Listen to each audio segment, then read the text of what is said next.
New York Republican gubernatorial nominee Lee Zeldin on Thursday continued to hammer Governor Kathy Hochul over her debate remarks about crime. At Tuesday's debate, Zeldin said, quote, "My opponent thinks that right now there's a polio emergency going on, but there's not a crime emergency. We're halfway through the debate. She still hasn't talked about locking up anyone committing any crimes." Hochul responded, quote, "Anyone who commits a crime under our laws, especially with the change we made to bail, has consequences. I don't know why that's so important to you. All I know is that we can do more." Zeldin has since seized upon Hochul's answer as indicative of her failure to address a rise in violent crime. In the closing days of his campaign, Zeldin has kept his focus on the issue of public safety, as polls show him closing the gap with the Democratic incumbent. Well, good morning. We're here at Skyline Apartments. And the reason why we're here today with the family of Connie Torrey, just days after the first and only debate of this gubernatorial race, is because Kathy Hochul wants to know why fighting crime is so important to us. She actually said out loud, as I was pressing her to address what is an extremely important part of fighting crime, locking up criminals, she asked, she doesn't understand why that's so important to me. When you ask why that is so important to me, that really is a shot at New Yorkers who find this topic of crime so important to them. New Yorkers all across this state want to see Albany doing more to make our streets safer. They don't want to see pro-criminal laws passed. As a matter of fact, many of them are looking for an overhaul of the laws that have already been passed. Connie Torrey was 93 years old. She was here at Skyline Apartments, innocently going about her life when she was targeted by a criminal who had just been released on cashless bail. The judge did not have discretion to weigh dangerousness. Like so many other cases we've seen and heard about across this state, Connie Torrey is more than a statistic. She's not a data point. Connie Torrey was a 93-year-old woman who was murdered by somebody out on the streets, released on cashless bail. And her family is all in to do everything in their power to make sure that we get this state heading in the right direction again. That we have a governor who isn't asking why it's so important to the rest of us that we have these overhauls of pro-criminal laws.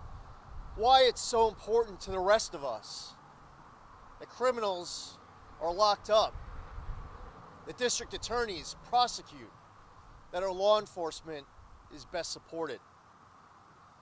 Joined by Sue Leon and Guy Torrey, Victoria Affett was released from court without bail for assault and robbery here in this same building.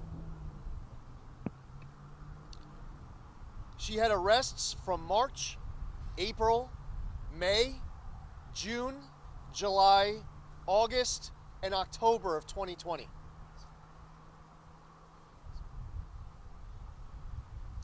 Even under the cashless bail law right now, judges don't have discretion to weigh dangerousness.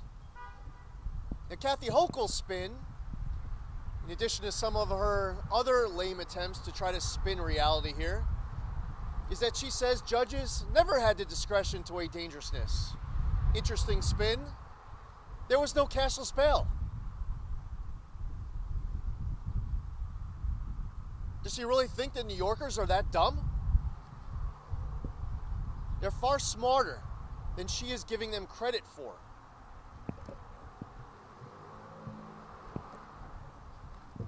The next time that Victoria Affett returned to court, she was facing a murder charge. 93-year-old Connie Torrey. Kathy Hochul, do you want to know why this is so important to me? Because it's so important to New Yorkers.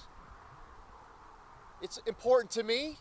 Heck, 3 weeks ago, I had a gang-related drive-by shooting on my front yard while my 16-year-old daughters were at my kitchen table doing homework. A bullet landed 30 feet away. 2 people shot were laying on the ground 10 feet away. This is as personal as it gets for all of us. And Kathy Hochul is tone deaf, but worse than that is that she wants to insult us. How dare you challenge her? Because I'm challenging her, she says that I'm no longer a New Yorker. She demands I get on a bus and move to Florida. She refers to New Yorkers as her apostles. She refers to herself as the mother of New York's 62 counties. Everything I tell you are not opinions of mine. These are facts of what have actually come out of her mouth. So this is what we need to do on day one. We have to declare a crime emergency here in the state of New York. And with that crime emergency declared on day one on January 1st, we need to suspend the cashless bail law that here in the state of New York resulted in the loss of Connie Torrey's life. We are going to do this for Connie Torrey and her family and all other New Yorkers who are demanding that we stop enacting pro-criminal laws and instead get this state back on the right track. We will suspend cashless bail, less is more, raise the age, the discovery law changes, and the HALT Act. We will tell the Manhattan District Attorney Alvin Bragg that he is being fired because the governor of the state of New York has the constitutional authority, the constitutional duty to remove a DA who refuses to enforce the law. These topics we're talking about unite all of us as New Yorkers.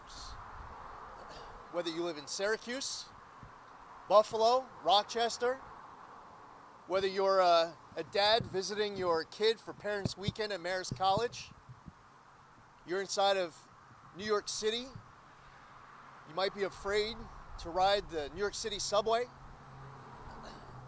All of us need to make sure that we are represented by DAs who enforce the law, and that we have law enforcement being supported by those in government to give them all the tools and resources they need to do their jobs safely and effectively. So I first want to call up my running mate, Allison Esposito. Allison was 25 years at the NYPD. She was commanding officer, deputy inspector of the 70th Precinct in Brooklyn. Allison would have become an NYPD chief if she didn't retire. She had to retire to be our state's next lieutenant governor. And I'm so grateful and honored that she did. She's going to be amazing. And she's going to be bringing her public service background and much, much more. She's an extraordinary person, talent, fighter, and she is someone who will be an amazing partner as our state's next lieutenant governor. Allison Esposito.